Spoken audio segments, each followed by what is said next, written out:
Hello class, welcome back बच्चों। बेटा हम बात कर रहे हैं चैप्टर 5 की केस स्टडी की। Chapter 5 emerging mode of business, इसकी केस स्टडी कर रहे हैं बेटा आज।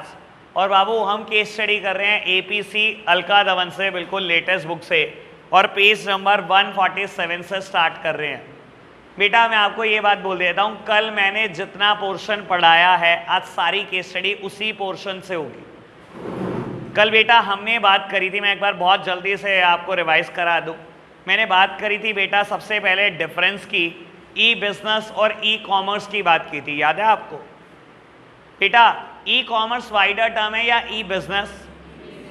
ई business is a very wider term, क्योंकि commerce only include purchase and sale of goods and services, जबकि बिजनेस में बेटा परचेज सेल के अलावा बिजनेस में होने वाले जितने भी फंक्शन है सब आते हैं, चाहे वो परचेज, चाहे वो सेल, चाहे वो प्रोडक्शन, चाहे वो मार्केटिंग, चाहे वो अकाउंटिंग, चाहे वो फाइनेंसिंग, चाहे वो इन्वेंट्री कंट्रोल, चाहे वो ह्यूमन रिसोर्स मैनेजमेंट, जितने बिजनेस में फंक्शन परफॉर्म होते हैं सब आते हैं बिजनेस पे।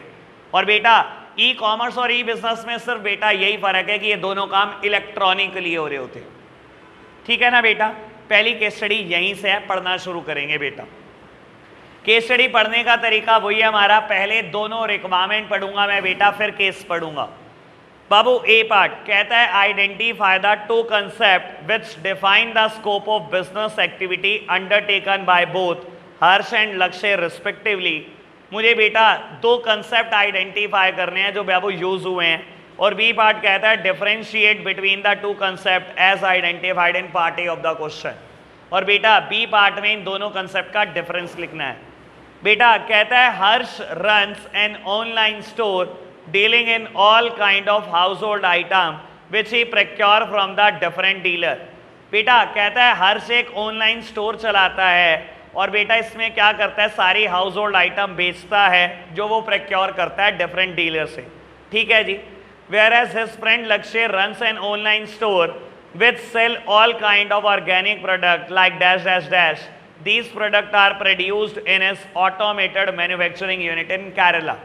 लो प्यारे बच्चों, अब बात बहुत आराम से समझना, अगर आपने ध्यान दिया तो मैं आपको बता देता हूं। हर्ष जिस कंसेप्ट, जिस बिजनेस में एंगेज्ड है वो बेटा कंसेप्ट का नाम है ई कॉमर्स, और लक्ष्य जिसमें एंगेज्ड है वो ई बिजनेस है।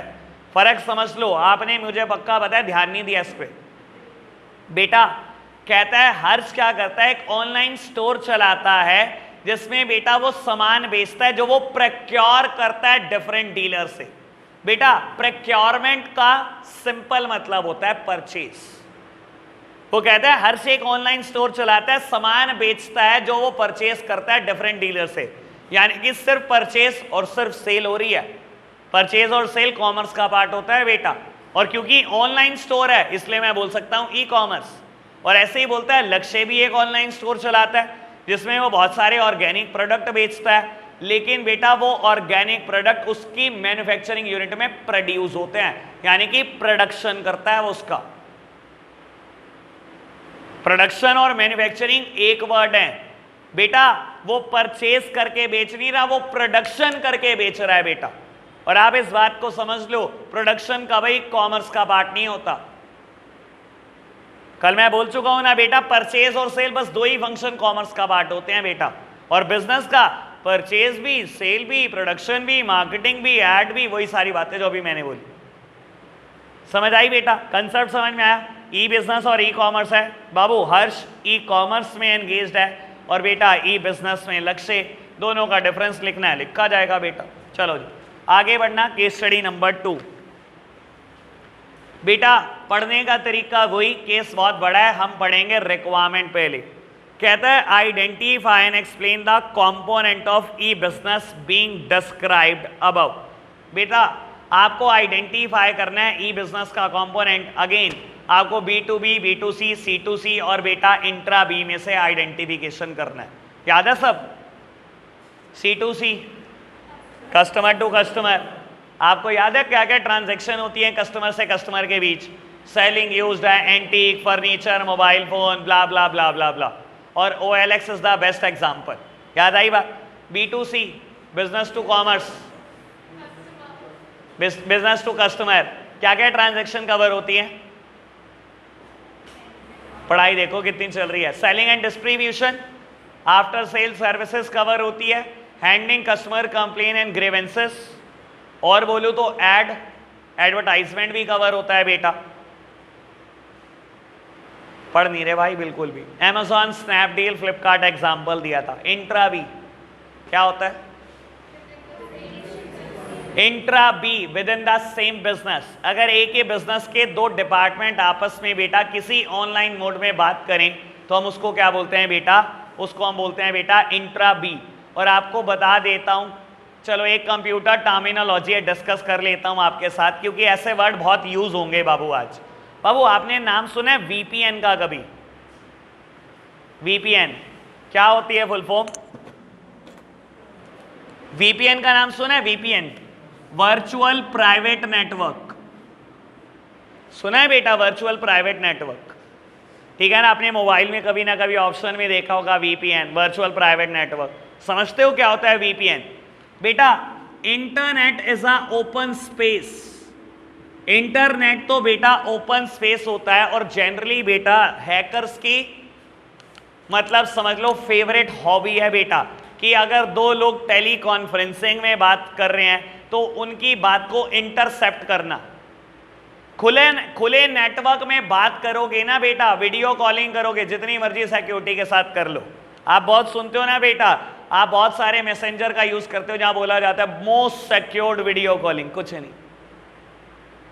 अगर हैकर्स चाहें 2 मिनट में इंटरसेप्ट कर सकते हैं कि आपने क्या बात करी बेटा। इंटरनेट पे तो बहुत आसान होता है बेटा ये चीजों को करना। बाबू कंपनीज जब अपने एम्प्लॉइज से बात करती है या मीटिंग करती है तो वो इंटरनेट पे नहीं करती, ओपन स्पेस पे नहीं करती। उसके लिए आप क्या करते हो? एक वीपीएन एस्टैब्लिश करते हो। वीपीएन मतलब वर्चुअल प्राइवेट नेटवर्क, यानी कि इंटरनेट में एक टनल खोद देते हो। अगर मैं सिंपल भाषा में समझाने की कोशिश करूं तो वो टनल बहुत सिक्योर्ड होती है, सिक्योरिटी फीचर से लेस होती है पूरी, और बेटा तब वीडियो कॉन्फ्रेंसिंग ऑन की जाती है। आपको बता देता हूं बेटा, इसको इंट्रानेट भी बोला जाता है। इंटरनेट नहीं, इंट्रानेट, जो ऑर्गेनाइजेशन सिर्फ अपने लिए इस्तेमाल करती है, ठीक है ना बेटा। जब इंट्रा भी कॉमर्स में बात करते हैं तो डिपार्टमेंट, अगर टेली कॉन्फ्रेंसिंग वीडियो कॉन्फ्रेंसिंग में बात चल रही है तो वो वीपीएन के थ्रू चलती है बेटा, ओपन इंटरनेट पे नहीं चलती, ठीक है ना। आप खुद सोचो बेटा, मैं बोलता हूं एक स्टेट का सीएम योगी जी बाबू उत्तर प्रदेश के 75 डिस्ट्रिक्ट के डीएम के साथ मीटिंग कर रहे हैं ऑन इंटरनेट। बावले हो गए हो क्या? कभी भी टेली कॉन्फ्रेंसिंग ऐसे नहीं की जाती बेटा इंटरनेट पे। उसके लिए वीपीएन एस्टैब्लिश किया जाता है कि उसको कोई इंटरसेप्ट ना कर पाए, कोई सुन ना पाए बेटा कि क्या बात चल रही है। पीएम साहब जब बेटा आपकी 29 स्टेट के सीएम से बात करते होंगे तो बेटा इंटरनेट पे बात नहीं करते होंगे, ऑब्वियस बात है बेटा। वो इंट्रानेट यानी कि वीपीएन एस्टैब्लिश करके बात की जाती होगी। समझ आई बात? तो बेटा बड़ी बड़ी ऑर्गेनाइजेशन में भी जब दो डिपार्टमेंट को आपस में बात करनी होती है वो वीपीएन के थ्रू होती है, या एम्प्लॉइज के साथ कम्युनिकेट करना होता है वो वीपीएन के थ्रू ही होता है। चलो खैर ये मैंने बता दिया क्योंकि केस स्टडी में इनका इस्तेमाल होगा बाबू, नहीं बताऊंगा तो पढ़ते टाइम प्रॉब्लम में फंसोगे। चलो जी पढ़ते हैं बेटा case study. Agile limited is a well known automobile company in India. The process of manufacturing of an automobile requiring assembling of different kind of component which in turn are being manufactured either within the vicinity of the automobile factory or have to be procured from a foreign country. बेटा कोई company है जो क्या करती है, automobile बनाती है। बता दूं कल मैंने एग्जांपल भी यही दिया था। Hyundai ऑटोमोबाइल 4 व्हीलर बनाती है बेटा, और क्या करती है, बहुत सारे कंपोनेंट की असेंबलिंग जुड़ी है। आपको पता है बेटा कार में कितने कंपोनेंट लगे हुए, कितने ही कंपोनेंट लगे हुए हैं। कुछ तो वो खुद बनाती है और कुछ क्या कहता है बेटा अपनी नियर बाय फैक्ट्री से बाय कर लेती है या फॉरेन कंट्री से बाय कर लेती है। जैसे कि मैंने एग्जांपल दिया था बेटा, टायर दूसरी कंपनी से बाय करती है ना बेटा। टायर तो नहीं Hyundai बनाती। म्यूजिक सिस्टम मैं कल एसी की बात कर रहा था, ये कोई Hyundai थोड़ी बनाती है, ये तो वो दूसरी कंपनी से बाय करती है। पढ़ते चलो जी। कहता है instead of depending on only one supplier the automobile factory work in a close coordination with multiple vendor for each of the component. कहता है ऐसा नहीं है कि अगाइल लिमिटेड एक ही कंपनी के ऊपर, एक ही सप्लायर के ऊपर डिपेंडेंट है। कहता है एक ही कंपोनेंट के लिए वो बहुत सारी कंपनी के टच में रहता है। जैसे कल मैं Hyundai का एग्जांपल दे रहा था, उनको टायर खरीदने हैं, वो ये नहीं कहते कि ब्रिजस्टोन कंपनी बस आप टायर दे दो। वो क्या करते हैं बेटा, सारी टायर मैन्युफैक्चरिंग कंपनी के टच में रहते हैं और सबसे बेटा कोटेशन मांगते हैं, जिसकी सबसे सस्ती लगेगी बेटा बाबू उसको दे देंगे ऑर्डर। ठीक है जी बाबू। कहते हैं the company is able to operate efficiently through a network of computer which facilitate the process of placing order, monitoring delivery of component and making payment। बेटा कहता है कंपनी इन सब के लिए कुछ चीजें बताता है। कहता है ऑर्डर प्लेस करने के लिए, ऑर्डर ट्रैक करने के लिए, पेमेंट करने के लिए ऑनलाइन कंप्यूटर सिस्टम्स का नेटवर्क का यूज करती है। और आपसे पूछता है बेटा कौन सा कंपोनेंट है बेटा ई बिजनेस का। समझदार को इशारा काफी बेटा B2B, एग्जाम्पल भी यही दिया था कल बाबू। ठीक है ना, एक बिजनेस ऑटोमोबाइल बेचना चाहता है, जितने और कंपोनेंट बेटा बचते हैं जो वो नहीं बनाता, उसके लिए दूसरे बिजनेस से ही वो कंपोनेंट खरीदता है, किसी कस्टमर से तो कंपोनेंट खरीदने से। क्लियर है ना जी B2B, कोई दिक्कत तो नहीं, बढ़े आगे बाबू। जब भी कहे ना कंप्यूटर नेटवर्क का इस्तेमाल हो रहा है, कंप्यूटर नेटवर्क, तो समझ लेना बेटा कि बात B2B, B2C, C2C या इंट्रा भी इन्हीं में से आने वाली है, क्योंकि ये हिंट होगा कि ये बिजनेस में एंगेज हो किसी ना किसी तरीके से। चलो जी आगे बढ़ते हैं बेटा। थर्ड केस स्टडी, छोटी सी केस स्टडी है तो रिक्वायरमेंट पहले पढ़ने की जरूरत नहीं है, सीधा केस पढ़ो। Lavanya is running a health and weight management centre in Varanasi.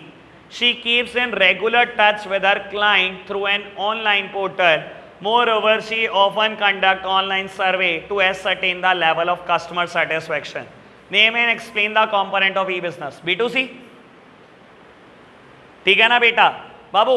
Health weight management programme में एंगेज्ड है, ऑनलाइन अपने क्लाइंट को सर्विसेज दे रही है। Client means customer. सिंपल सा एग्जांपल था ये तो B2C। बढ़े आगे जी, चलो जी बाबू। विवान वाली केस स्टडी पहले रिक्वायरमेंट पढ़ लेते हैं, 6-7 लाइन की केस स्टडी है। Identify and explain the component of e business being discussed above. Again बेटा हमें B2B, B2C, C2C और इंट्रा बी में से सोचना होगा, आराम से पढ़ते हैं इसको। Vivaan has recently joined a popular insurance company in Jharkhand as a business development manager. कोई person business development manager recruit हुआ है। कहता है the entire process of his recruitment, selection and orientation training are conducted online. ठीक है ना बेटा, कहते हैं उसका सिलेक्शन, उसके टेस्ट, उसकी ट्रेनिंग सब ऑनलाइन हुई है। पता ही आज के ज़माने में हर चीज़ ऑनलाइन ही हो रही है।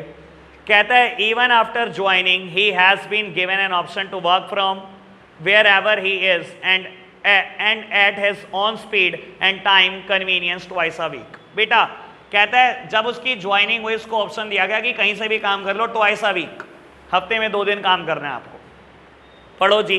He participate in a monthly meeting of business development managers from the various branches of the company, which is held online via tele and video conferencing।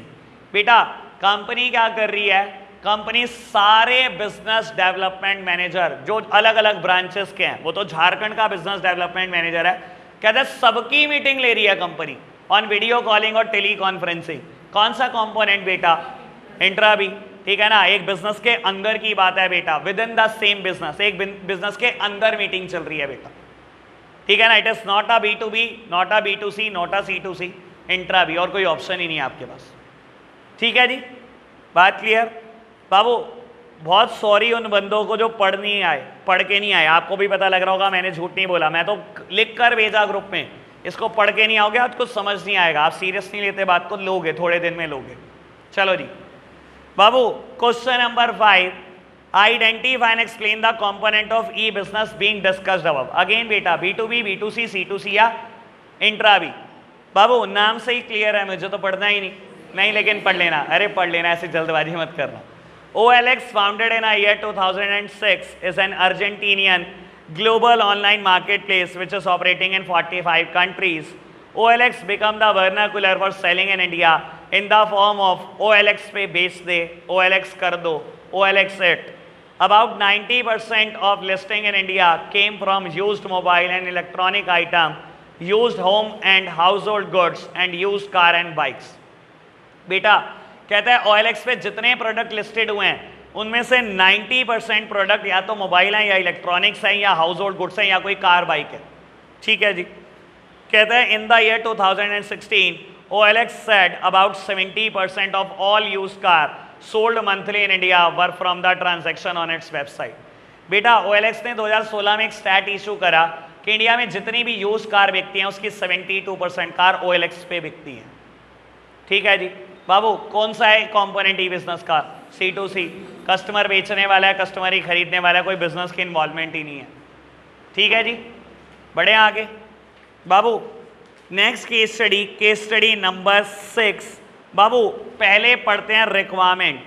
How is the mode of business that Aisha intends to adopt different from the one that her father has been following over the year। बेटा बोलता है आयशा कौन से mode of business में जाना चाहती है जबकि उसके फादर पहले कौन सा मोड फॉलो करते आ रहे हैं। ठीक है जी। B part, distinguish between the two different mode of business as identified in part A of the question by giving any 4 point. बेटा 4 बेसिस पे डिफरेंस लिखना है। ठीक है जी, पढ़ते हैं। After completing a course in gemology Ayesha join her father in the family business of fashion jewellery. Her father owns 2 showrooms at different locations in the city and operate his business through them। ठीक है जी। उसके father के बेटा 2 showroom है, gemmology आते हैं ना बेटा, नग पहनना। ठीक है ना, वो मुझे तो पता नहीं यार कौन कौन से होते हैं बेटा, एक आधे का नाम बता दो, क्या होते हैं? हैं यार बता दे, एक आधे जेम का नाम नहीं पता क्या तुम्हारे को? अरे लोग पहनते नहीं क्या अपनी कुंडली के हिसाब से यार, क्या होते हैं जेम्स? हाँ रूबी और डैश, छोड़ो कर, मेरा बिलीव नहीं है इसमें। ठीक है ना, ये देखो कुछ नहीं है। चलो आगे बढ़ो बेटा। हाउ एवर मैंने सुना है भाई लोग बन जाते हैं बड़े, जो कई लोग होते हैं बहुत सुपरस्टिशियस होते हैं। ठीक है ना, मैंने लोगों को सोचा है, लोग बताते भी हैं कि हम इसको पहन के ये बन गए। लोग उजड़ भी जाते हैं, बन भी जाते हैं। अगर आप देखोगे सारे फिल्म स्टार के हाथ में तो होता है ना? देखा कभी बॉलीवुड स्टार्स बहुत हैं?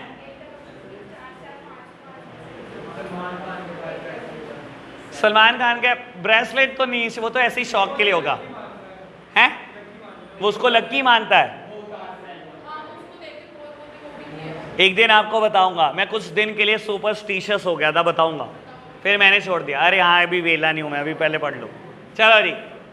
However, Isha intends to expand the business by venturing into online retailing। बेटा लेकिन ईशा चाहती है कि वो अपने बिजनेस को ऑनलाइन चलाए। She also intends to introduce flexible manufacturing with the use of computer network, wherein the marketing department can interact constantly with the production department and get the customized product as per the requirement of the individual customer। बेटा वो बोल रही है आयशा अपने business को online ले जाना चाहती है और बेटा सारी मैन्युफैक्चरिंग को मैनेज करना चाहती है through a network of computer. बेटा ऐसे मैनेज करना चाहती है कि मार्केटिंग डिपार्टमेंट कोई ऑर्डर रिसीव करे, हाथों हाथ ऑनलाइन कम्युनिकेट कर दे प्रोडक्शन डिपार्टमेंट को कि ऐसा ऐसा प्रोडक्ट बना दो, और हाथों हाथ बेटा कस्टमर की रिक्वायरमेंट के हिसाब से हम प्रोडक्ट बनाकर भेज दें। बेटा देखो दोनों की सोच में डिफरेंस है। ठीक है ना, जो उसके फादर बिजनेस आज तक चला रहे हैं, जिस मोड ऑफ बिजनेस में वो एंटर्ड है वो ट्रेडिशनल बिजनेस है। ठीक है ना, पुराने जमाने में यही तो होता था बेटा, दुकान खरीदते थे, अच्छे अच्छे शोरूम बनाते थे बेटा, और उसके बाद भी चले कि नहीं चले। और बेटा आज की तारीख में हम क्या कर रहे हैं, ई बिजनेस की तरफ भाग रहे हैं, जो आयशा भी चाहती है। तो बेटा समझ में आ गया होगा, इन दोनों का डिफरेंस लिखना हमने 6 बेसिस पे पढ़ा ही हुआ है, जो आपको आसान लगे वो चिपका देना चाहे। बढ़े आगे बेटा। चलो जी, क्वेश्चन नंबर 7 बेटा A part. One of the key risk that data stored in a system and en route is exposed to is hacking and what is the other type of such risk explain। बेटा आराम से पढ़ लो क्योंकि case पढ़ने की जरूरत नहीं है, ए पार्ट में आंसर है। बाबू देखो कहता है one of the key risk that data stored in a system and en route is exposed is hacking। कहता है एक रिस्क जो डेटा को स्टोर से रिलेटेड है, जो डेटा के en route से रिलेटेड है, en route मतलब ट्रांसमिशन से रिलेटेड है, डेटा स्टोरेज और ट्रांसमिशन से जुड़ा हुआ एक रिस्क कहता है हैकिंग है। तो दूसरा कौन सा है? वायरस। दो ही तो पढ़े थे हमने। आराम से दिखा ना आपको बेटा, देखो क्या कहता है, one of the key risk that data stored in a system, data storage and en route मतलब ट्रांसमिशन, डेटा के स्टोरेज और डेटा के ट्रांसमिशन से जुड़ा हुआ पहला रिस्क है हैकिंग। कहता है दूसरे का नाम बता दो, वो वायरस था। याद है आपको? और बेटा इसका एक सॉल्यूशन पढ़ा था हैकिंग से बचने के लिए, मैंने बताया था क्रिप्टोग्राफी। दिया था आपको एग्जांपल क्रिप्टोग्राफी का बेटा, cipher text, plain text, encryption, decryption, सब याद है? चलो बी पार्ट कहता है how can a business protect itself from the type of risk as identified in part A of the question. लिख दोगे क्रिप्टोग्राफी। कहता है जो आपने ये पार्ट में रिस्क आइडेंटिफाई किया उससे बचोगे कैसे? कैसे बचेंगे जी? क्रिप्टोग्राफी। और C part what are the different kind of transaction risk involve in e business. तीन तरीके के हैं, याद हो अगर आपको, default on order taking giving, default on delivery और डिफॉल्ट ऑन पेमेंट, जिसको मैं फ्रॉड बोलता था, डिफॉल्ट ऑन पेमेंट को। मैंने केस पढ़ा, आपके दोस्त यार पढ़ेंगे, देख लेना। 3 घंटे का पेपर 4 घंटे का खुद बनाते हैं बच्चे। कई बार ऐसा केस आ जाता है पढ़ना ही नहीं पड़ा, केस तीनों क्वेश्चन का आंसर भी हो गए। यही जीतोगे बेटा जंग, बस बिजनेस में यही जंग जीतता है बेटा बच्चा। केस स्टडी पढ़नी आती है ना बेटा, आपको कोई हरा नहीं सकता बिजनेस स्टडीज में। ठीक है जी, अब चाहे केस पढ़ लो चाहे ना पढ़ो बराबर है, अब आपकी मर्जी है, पढ़ोगे ना पढ़ो, छोड़ दो। चलो आगे बढ़ो बेटा। केस स्टडी नंबर 8 लंबी चौड़ी है केस स्टडी, पेपर में आनी चाहिए ऐसी केस स्टडी। अरे यार अभी रुक जाओ, 8 नहीं करा रहा मैं पहले, ठीक है ना, इसमें थोड़ी हौच पौच हो जाएगी, वरना अभी छेड़ूंगा तो इसको कल छेड़ेंगे। ठीक है, पहले पढ़ते हैं 9th। बाबू simple case study, state briefly any 3 limitation because of which Waseem may be hesitant to implement his friend suggestion. कहता है ऐसी कौन सी 3 लिमिटेशन है जिसकी वजह से वसीम अपने फ्रेंड का सजेशन नहीं मान रहा। देखो बेटा, अगर मैं इमर्जिंग मोड ऑफ बिजनेस के बाद चैप्टर पढ़ने के बाद ये केस स्टडी पढ़ रहा हूं और मुझे पता है ये इमर्जिंग मोड ऑफ बिजनेस से केस स्टडी है, तो मुझे पता है इस पूरे चैप्टर में मैंने ई बिजनेस की लिमिटेशन पढ़ी है। लेकिन बेटा अगर आप एग्जाम दे रहे हो तब आपको नहीं पता है किस चैप्टर से आई, क्योंकि बेटा कम से कम 20 टॉपिक होंगे जिसकी लिमिटेशन आपके कोर्स में। समझ में आ रही है बात? तो केस पढ़ लो एक बार, आप ये देखो कि आप आइडेंटिफाई कर पा रहे हो कि नहीं। Waseem is successfully doing a business of manufacturing readymade theme party costumes. Recently, his friend Syed suggested to him to start selling his product online. However, Wasim is quite hesitant to implement his friend's suggestion. Sir easily identify कर पाए, उसके friend ने कहा online क्यों नहीं बेचते आप अपने थीम पार्टी कॉस्ट्यूम्स। बेटा उसको डर लगता है ऑनलाइन बेचते हुए, कहता है ऐसी कौन सी 3 लिमिटेशन है। बेटा 5-6 पड़ी हुई हैं, 3 चिपका दोगे। वही low personal touch, incongruence between order taking giving, ठीक है ना, need for technology capability and competence of party to a business. वही छोटी छोटी हेडिंग जिसके पीछे आप खड़े हुए थे एक दिन। हाँ याद आया? हाँ यादाश्त तेज होगी एकदम अचानक से। चलो जी पंखा बंद करा दो, दोबारा याद आ जाएगा। चलो बेटा बी पार्ट कहता है briefly outline the resources required for successful implementation of e business. कहता है ई बिजनेस के लिए कौन से रिसोर्सेज रिक्वायर्ड है। ये जनरल है बेटा, बुक में नहीं कहीं देखना। क्या जरूरत है बेटा ई बिजनेस चलाने के लिए? वेबसाइट, एक वेल मेंटेन्ड वेबसाइट जो रेगुलरली अपडेटेड रहे, वेबसाइट चाहिए बेटा, ई बिजनेस चलता रहेगा, क्या दिक्कत है। और third part briefly state any 3 benefit that Wasim can avail of by venturing into e business. बाबू अगर समझदार हो ना, अगर ए पार्ट का आंसर नहीं मिला था तो थर्ड पार्ट से ए पार्ट का भी आंसर मिलेगा। देखो क्या कह रहा है, briefly state any 3 benefit that Wasim can avail of by venturing into e business. E business में जाने के बाद कौन से 3 बेनिफिट मिले, यानी कि ए पार्ट का आंसर भी ई बिजनेस था। ठीक है ना बेटा, केस स्टडी सबसे ज्यादा हिंट खुद में देती है। ठीक है जी, 3 बेनिफिट लिख दोगे, हमने पढ़े हैं बेटा 5-6। ग्लोबल रीच याद आया हो शायद आपको, ठीक है ना, ease of formation and lower investment requirement, speed, convenience की बात की हुई है हमने, movement towards a paperless society. चलो जी आगे बढ़ते हैं बेटा, 4 लाइन की केस स्टडी है, सीधा पढ़ता हूं बेटा, रिक्वायरमेंट बाद में। Pushkar is a taxi driver working with a popular cab service provider. Pushkar एक टैक्सी ड्राइवर है और बेटा कैब चलाता है। कहता है recently he has been given a bonus of 50,000 by the company. He bought a smartphone for himself from the money. Now he wishes to buy a watch for his son which is exclusively available for the sale on a portal of popular e-com website, e-com company। बेटा वो कह रहा है कि मैं अपने बच्चे के लिए घड़ी खरीदना चाहता हूं जो एक्सक्लूसिवली मतलब समझते हो, सिर्फ और सिर्फ किसी एक कंपनी के पोर्टल पर मिल रही है बेटा, किसी ई कॉमर्स पोर्टल पर, लेट्स सपोज अमेजॉन या फ्लिपकार्ट, एक्सक्लूसिवली वही मिल रही है। कहता है apprise him for the procedure to be followed for online shopping. उसको बता दो बेटा ऑनलाइन शॉपिंग का प्रोसीजर क्या। आपने पढ़े थे मुझसे बेटा, ऑनलाइन ट्रांजैक्शन के नाम से टॉपिक था। सबसे पहले रजिस्ट्रेशन जिसको मैं साइन अप बोल रहा था, देन प्लेसिंग एन ऑर्डर जिसको मैं ऐड टू कार्ट बोल रहा था, देन पेमेंट मैकेनिज्म जो बेटा आपको 5 से 6 तरीके के पेमेंट ऑप्शन देता है। बता दोगे ऑप्शन क्या है भाई? बाबू B part, briefly state any two benefit available to Pushkar in making a purchase online. और ई बिजनेस के फायदे लिखने हैं बेटा, चिपका देना। चलो आगे बढ़ो बेटा। 11th केस स्टडी, बस ये आज की लास्ट है। अब आया ना जोश। चलो मैं तो कह रहा हूं बेटा 15 मिनट रेस्ट करते हैं, उसके बाद कर लेंगे। हाँ अब आया ऊट पाड़ के नीचे, बहुत तंग करते हो मुझे। मैं क्यों कर रहा हूं, मैं तो 15 मिनट रेस्ट के बाद कराऊंगा। तुम भी तो तंग करते हो मुझे, कभी कभी दिन हमारा भी आ जाता है। चलो खत्म करो बेटा। कहता है after becoming a certified chartered accountant Ridma has recently started a tax consultancy firm. अच्छा इतनी चौड़ी कर लो, मेरी बात आ गई यहाँ पे। हाँ लो जी बेटा, रिदमा कोई चार्टर्ड अकाउंटेंट है, टैक्स कंसल्टेंसी फर्म स्टार्ट कर रही हैं। कहता है her brother being an IT professional has advised her to ensure the security and safety of e transaction. बेटा उसका ब्रदर कोई IT प्रोफेशनल है, उसने बताया कि बहुत सारे सिक्योरिटी और सेफ्टी रिस्क होते हैं ई बिजनेस में। ठीक है जी, होते हैं।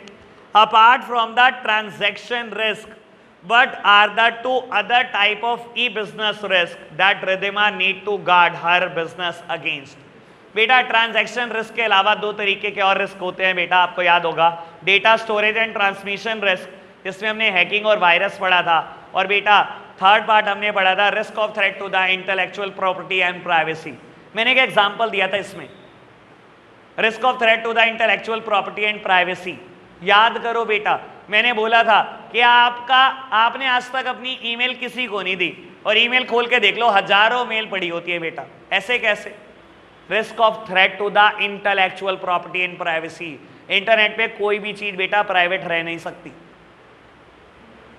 जिस चीज को आप सबसे ज्यादा सेफ समझते हो ना, सबसे ज्यादा वही जान ले रही होती है आपकी। ठीक है जी, आज के लिए हम इतना ही रखते हैं बच्चों। Bye bye.